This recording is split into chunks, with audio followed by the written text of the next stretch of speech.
नमस्कार मंडळी, स्वागत आहे तुमचं आजच्या नवीन भागामध्ये. देशामध्ये सध्या बुद्धिबळाचा खेळ चालू आहे आणि या खेळाचे शेवटचा खेळाडू कोण आहे यापर्यंत आम्ही आणखी पोहोचलेलो नाही. पण या खेळामध्ये अनेक मोहरे आहेत आणि त्यापैकी एक मोहरा आहे तो म्हणजे माधवीपुरी बुचिया. या कोण आहेत? या आहेत सेबीच्या प्रमुख. सेबी म्हणजे security exchange board of India. ही एक सरकारी संस्था आहे. या संस्थेची स्थापना 1992 साली भारतामध्ये झाली होती. गुंतवणूकदारांच्या हितांचे रक्षण करणे हे या संस्थेचं प्रमुख काम आहे. त्याचबरोबर गुंतवणुकीचे विविध मार्ग आणि त्याचे सगळे प्रकार व्यवस्थित हँडल करून त्यामध्ये कुठलाही घोटाळा होणार नाही याची काळजी घेणं हे सेबीचं प्रमुख काम आहे. मित्रांनो, आज आपण सेबीच्या प्रमुखावरती झालेल्या वेगवेगळ्या आरोपांची माहिती घेणार आहोत. हे आरोप काही जुने आहेत आणि काही नवीन आहेत. नमस्कार, मी युवराज जगताप तुमच्या या नवीन भागामध्ये स्वागत करतो. तुमचं स्वागत आहे तुमच्या सर्वांच्या आवडत्या यूट्यूब चॅनलवरती, ज्याचं नाव आहे अनमोल हिरा.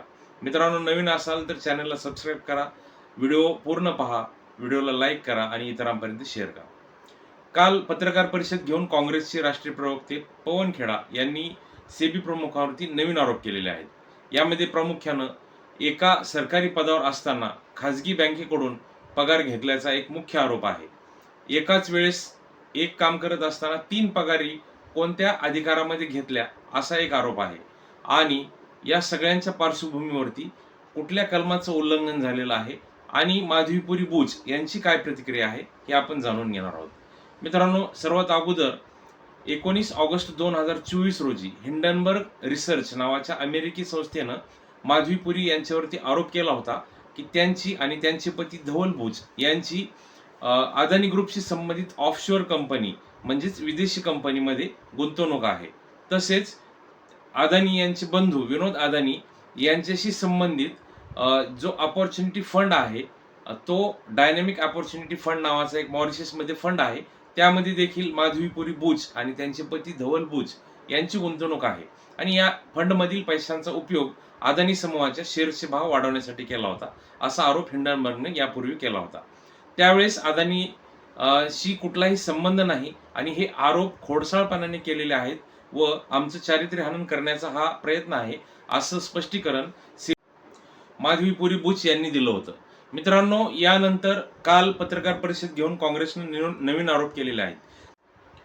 काँग्रेसने केलेले नवीन आरोप असे आहेत, त्यामध्ये माधवीपुरी बुच या 5 एप्रिल 2017 पासून 4 ऑक्टोबर 2021 पर्यंत या माधवी बुच ज्या आहेत त्या सेबीच्या फुल टाइम मेंबर होत्या आणि त्यानंतर त्या मार्च 22 मध्ये सेबीच्या अध्यक्ष झालेल्या आहेत. तर काँग्रेसनं असं म्हटलेलं आहे की या दरम्यानच्या कालावधीमध्ये देखील सरकारी संस्थेचे प्रमुख बनल्यानंतर आणि प्रमुख नसण्यापूर्वी ज्यावेळेस त्या फुल टाइम मेंबर होत्या त्या दरम्यान देखील त्यांनी ICICI बँकेकडून 16 कोटी 80 लाखांचं पगार घेतलेला आहे. त्याचबरोबर ICICI प्रुडेन्शियल नावाची एक ICICI बँकेची वेगळी शाखा आहे, त्या शाखेकडून देखील त्यांनी 22,40,000चं वेतन घेतलेलं आहे.